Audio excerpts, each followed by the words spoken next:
2 words, Revo Fitness. Here's a few more. Simple, 24/7, reformer Pilates, body scanners, massage chairs, squat racks, free weights, pin and plate loaded equipment, no lock-in contracts, no bullshit. All of that and more from just $9.69 a week. That's surprisingly affordable. Join now at Revo Fitness Morley or download the Revo Fitness app. RevoFitness.com.au or find the Revo Fitness app in the App Store. This is the Fitzy and Whipper with Kate Ritchie podcast. Tonight is a very, very exciting night. 8:30 on the ABC. A Role of a Lifetime premieres, Ryan James. Yeah, it is. It's a series about how to parent in the rapidly changing world using a sitcom family. Now, Kate Ritchie is a part of that, Nazim Hussain as well. Amanda Keller is hosting it, and basically they're acting out parenting challenges, which then this lady jumps in and explores and gives you answers to do in these situations. We love this lady to death, the magnificent Maggie Dent. Maggie, we have been very kindly. You arrived this morning too with flowers, which are going straight to the beautiful Kate Ritchie's house. Look, honest to God, Kate nails everything in this show, but not only in the sitcom. Oh my God, you're going to split yourself laughing because they take the piss out of every situation that's happening in so many houses. Like starting off with, the 11-year-old boy coming out scratching his bum, saying, I think I need bum chocolate. And also Kate gets frozen out by a 15-year-old daughter. Look, every mother in that moment is feeling so seen and so heard. But then stepping out of it and talking to the experts and actually going through some of the real life. The reasons behind and what's a real worry. It really it's big stuff. And then, oh, my God, the last episode, God, it's one of the best. I'm so glad that this show's happening. I lunched with Kate yesterday, and she's great and she's excited about this too, which is awesome, which is great for her. So, when you come in and we talk about these sorts of situations, a lot of what's played out on this show, like you said, is real life. So whenever we have you in, 13 24 10, if you've got a question for Maggie Dent, it doesn't stop. I know, Fitz, you wanted to open with one about Huey. Yeah, I did. So my eldest is 15 years of age now, Maggie. How much fun is that? It is. It's amazing. It really is. And do you know what? I get more excited to think about what I went through at that age. Like it's an amazing... Look, there are a lot of problems that you have in your life, but it's also you're finding your best friends in life and you are exploring, and it's just unbelievable. I wanted to ask you... And a lot of parents do ask about the alcohol because, so now he's 15 years of age. Now I've had a good chat to him. He said, Dad, I haven't touched it, but he's now going to parties where it is there. And I don't know, I'm really struggling to sort of find, do I hold off as much as I can? I don't know the way to approach him, who is then going to these parties, Maggie. So I just wanted some advice in that area for young kids and teenagers getting into this area. All right, the research is overwhelming in this space, and that says the earlier that your teenagers start drinking, the more likely they're going to have problematic drinking. So what you're doing is really, really good. And the very fact that, you're having those conversations. I was a really tough-ass mum. Mine weren't allowed to parties till year 11, and I never, ever bought them any alcohol. And it was, of course, they'd go to parties and they'd do it, but they knew it really wasn't considered okay. So that story about, give them a taste because we've been doing it like that, they'll be fine, is absolutely the opposite. But you also need to talk to your boy at some point. The hunger for him to belong with his friends. Yes. And not all... there's really good research that comes from Paul Dillon, who works with teens everywhere.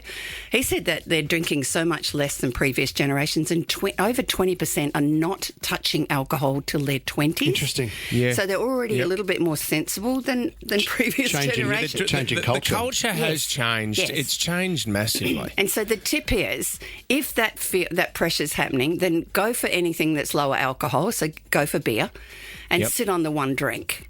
Yep. Right? But also your job when you're there is to watch out for your mates. Watch out for your mates who go sculling and then wanting to, do stupid stuff while they're really drunk.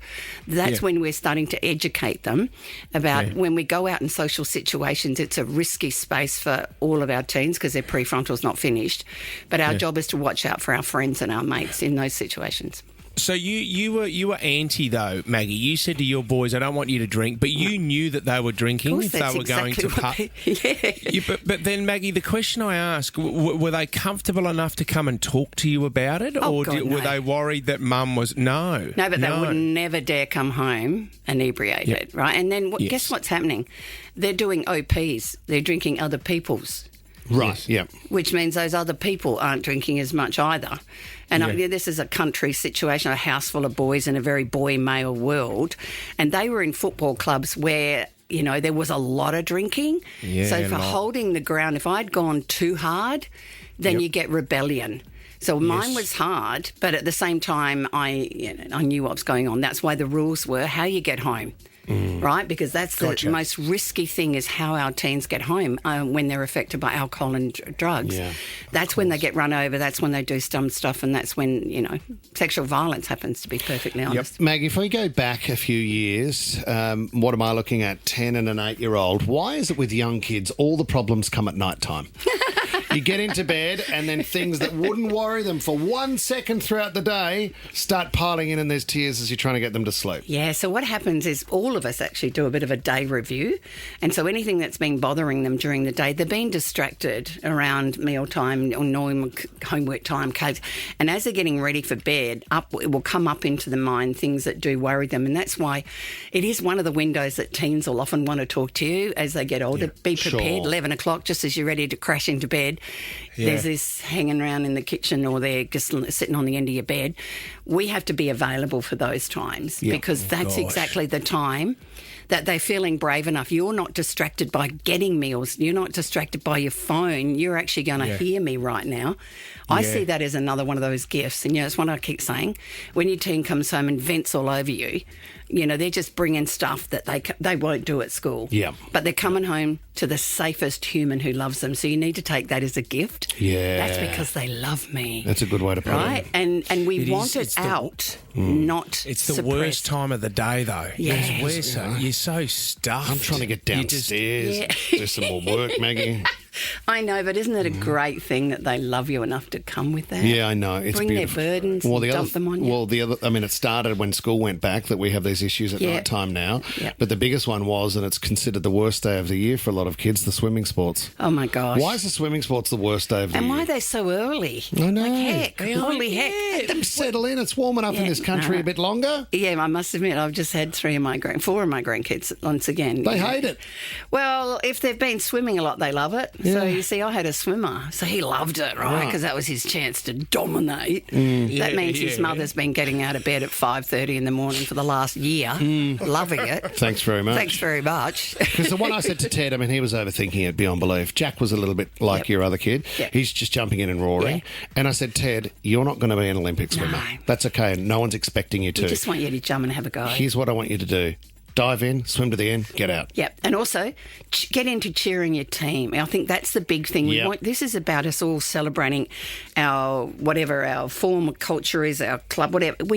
Come on, get in there and cheer the ones who bust their gut all year for this. It's not your thing. Yeah. But it can be a lot of fun. And I have to laugh at my granddaughters because they're quite often at the back doing somersaults and cartwheels and doing their acrobatics over the back while they wait for the next race. In other words, it's a fun day out of school. Yeah. So I think we've got a different way. It's a day off. Yep. But let's go for fun, you know, decorate them, give them ribbons, make them sing the songs. I think we can do a bit of both. Well said, Maggie Dent. This is the Fitzy and Whipper with Kate Ritchie podcast. 2 words, Revo Fitness. Here's a few more. Simple, 24/7, reformer Pilates, body scanners, massage chairs, squat racks, free weights, pin and plate loaded equipment, no lock-in contracts, no bullshit.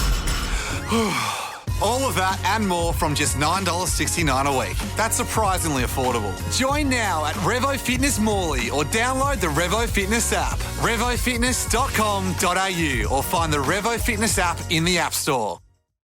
8:30 on the ABC, The Role of a Lifetime. It premieres starring our very own Kate Ritchie, but the other main act is Maggie Dent. Hey, Weaver, can we just tell people this is designed for you to sit on the couch with your tween or teen? Yeah, so it's sit down as a family. Yeah, sit down as a family. Yeah, you know, great. because it's funny, and also the information that they hit you really hard with. Both sides of us needs to know this, and then what they do after, I think, and then we hear teens' voices, and I think teens need to, they're a part of this. And I love, every now and then they're way smarter than us with what they know, but they don't know all of it. So in actual fact, we need input from parents and teens to navigate this crazy world that is actually harder than ever, and it's harder being a teen today than ever before. I thought. So sit down with the kids and watch it. There's going to be so many funny moments and cringe moments, but each of you will cringe over something different. But lessons for everyone. Lessons for everyone. I mean, one of the, watching Kate's daughter freeze her out. Oh my God, she ends up putting her head in the freezer. It is so well done. Any mother with a daughter who's freezing her out right now, who could be aged 10 to... Oh, my God, you will laugh. If the daughter's in the room, she's going to be rolling her eyes at you because it's so accurate. What is the age that, girls stop talking to their parents? Oh, they can start at 2 or 3. They're so clever. Yeah. No, they really are. But the big one is it's around 10, the beginning of puberty. And we've got to remember girls go in earlier. Yep. And also they're way more savvy. And, that's another thing that comes up. I love the 11-year-old boy and the 15-year-old girl. Right. Because the tween and the teen, but also is a really, really powerful episode about the impact on the different genders that will, it'll rip your heart out. Boys and girls are different. Oh, what do you reckon? I've only written a few books about it. But it's kind of like confronting in a way that I think many parents will discover how it is to be a teen in the world where social media is marinating them with stuff that makes them feel awful about themselves.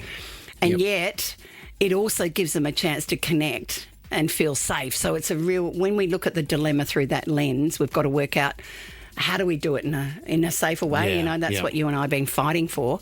And what's really beautiful is it's the 11-year-old boy that that figures out something's fake. Right, okay. Not the mum or the nan. Right. Wow. So that's the world He's they're gone off living to in. check out something and found out she's fake, whereas the other two think she's fantastic. I loved it. Okay, can't wait. Oh, that's great. All right, Alana's given us a call from Rudy Hill. You've got the magnificent Maggie Dent here, Alana. She's all yours. Good morning, Maggie. How are you? Reflux. I'm super good. I am now.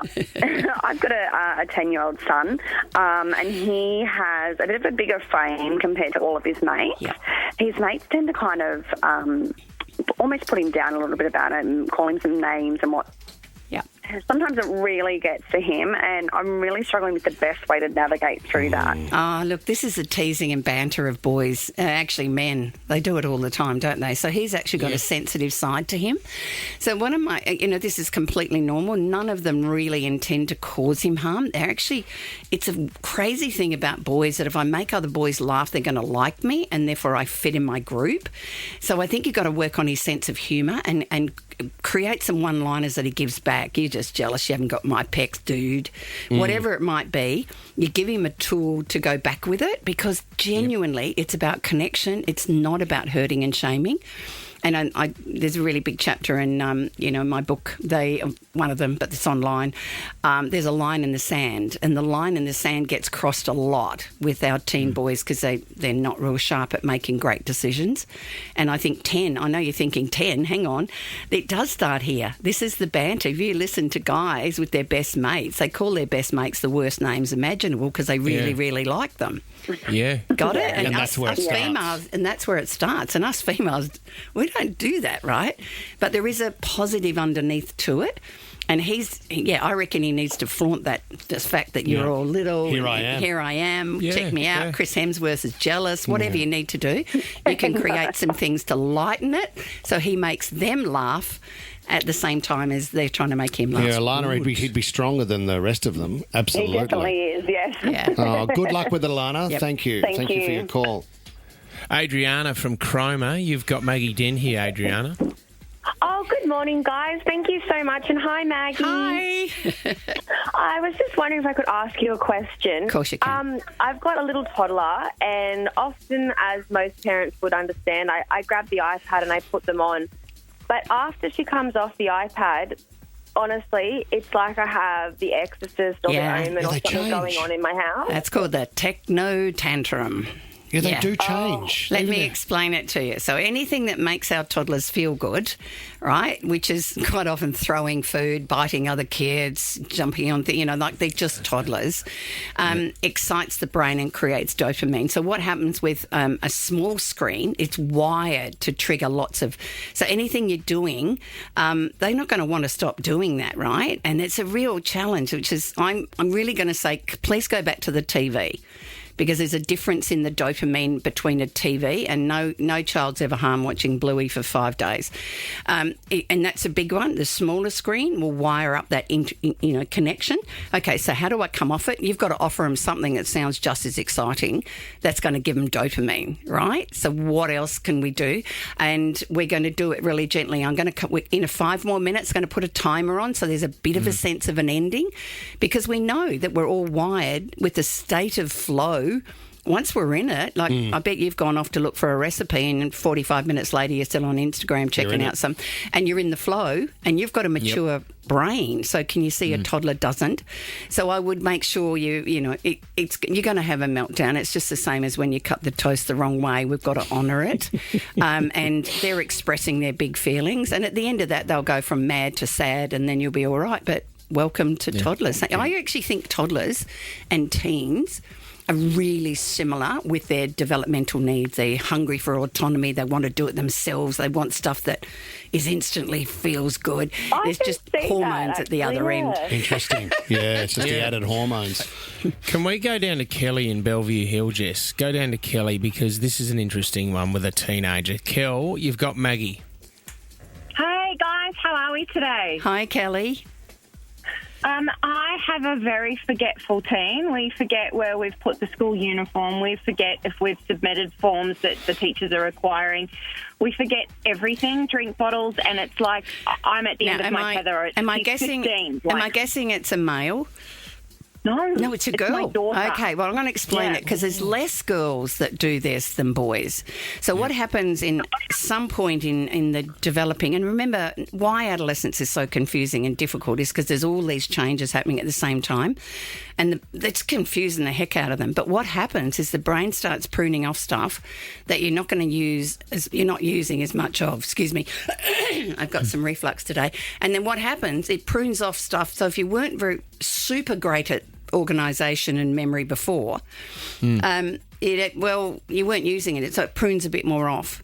So that means that the organisation, oh my God, if I could tell you, I've written a lot about it for boys, but there weren't many girls in my classes, high school classes, that were like this. So we've got to help her build some organisation strategies and skills around this. It's like a new habit. So it's not her fault. She's not deliberately wanting to forget stuff. She actually feels really awful. So I want you to come alongside her and talk to her about her brain.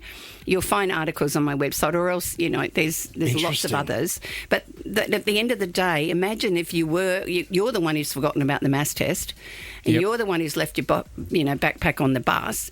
You're not going to feel good for ages. You're going to feel stupid, and you're going to attack yourself with your negative self-critic. You're going to have big feelings and big moods, and some days those moods for girls can last for ages.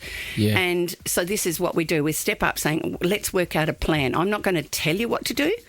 Let's together work out a plan, and that's a big focus of my 10th and final book, remember, Help Me Help My Teen. Yep. I want to come alongside you so you can work out how to overcome this challenge. Gotcha. And then we're going to practice it, and we're going to keep supporting you, and we're going to keep loving you, and we're going to lighten up when it happens. You've forgotten it. Because 45-year-olds can be quite forgetful as well. I find around anniversaries and stuff. Pretty male. You know what I mean? And I'm not buying another Yeti water bottle, that's for sure. Shelley and... Oh, is that Frank Green? Frank Green. Frank Green's up there as well, Oh, my God. They're everywhere. We'll go one more. Shelley in Reevesby. Tell us about your son, Shell. Morning. Hi, Maggie. Love you so much. I have a question. It's pretty complex and loaded, so sorry. I think everyone knows that autism is on the rise. I have two beautiful boys. My youngest is severe autistic nonverbal. So my question is more around how do I maintain the relationship between the two of them when my oldest is starting to say things like, oh, I wish I had a different brother, or can we go on holidays and leave him behind? So those sorts of things. Hard. Yep. Oh, look, it's really hard, but you notice there's no filter on that. Remember, that's one of our challenges, isn't it? When we've got neurodivergence in our family, they just kind of don't have the same filter as others. But underneath that, what's that saying is that relationship needs some work. So what sorts of things can we do to improve it? Is there anything they have in common? Because that's exactly it with male friendships. There've got to be something in common they like to do. And sometimes, like I don't bat for endless hours on gaming, and we do a great section on the show on that. Is there a game online that they can play together that actually makes them laugh and try to beat each other and come out with all those? Because there's got to be something regardless. Yeah. Because connection, especially with brothers, it's normal to not like your brother. I'll give you a tip. I had 4 in one house. But my job was to make sure they had enough time. Unfortunately, all mine surfed and they tended to play sport. And I had a backboard and I loved beating them because I played a lot of basketball. Right. It's nothing like going out and whipping them on the basketball court. But there's a lot of laughter and the lightness of that. So we've got to work out where can we create pockets of lightness and joy. Yeah. And, that's it. Come to the table with the boys going, let's think out some ideas, because I think we've got to remember, bring them to the table and let them be part of this problem solving around an issue that is actually causing conflict in your home. Look, our teens and tweens and kids, they really can contribute. We keep trying to fix everything for them without checking in with them. Yeah, even true. Little ones That's can true. come forward with ideas on how to make this better in our home. So good luck. Feed them first, though. Feed them before you do that. And then ice cream after the meeting, and then write it down as a plan. And then next week, let's have another look at the plan, so that you don't have to lay awake at night. Is that why you bring in cookies for us before you chat to us every time you come in, Maggie? Yeah, is that why you feed us first before we do it? I know it's a giveaway because you don't want a hangry boy or man. No, man. You lose just his can't mind. think if they're hangry. Oh, Maggie Dent, you are a superstar. You are It's a superstar. tonight. If you want more, this is great because these scenes will be acted out on air, and then Maggie comes in and gives you your answers as a parent. It's very, very important. It's called The Role of a Lifetime, 8:30 tonight on the ABC. We love you, Maggie. Thanks for coming in. So much. I just wish they'd given me a go when I was a bit younger on TV. You're looking good, Maggie. Fits in Whipper with Kate Ritchie is a Nova podcast. For more great shows like this, download the Nova Player via the App Store or Google Play. The Nova Player. 2 words, Revo Fitness. Here's a few more. Simple, 24/7, Reformer Pilates, body scanners, massage chairs, squat racks, free weights, pin and plate loaded equipment, no lock-in contracts, no bullshit. All of that and more from just $9.69 a week. That's surprisingly affordable. Join now at Revo Fitness Morley or download the Revo Fitness app. RevoFitness.com.au or find the Revo Fitness app in the App Store.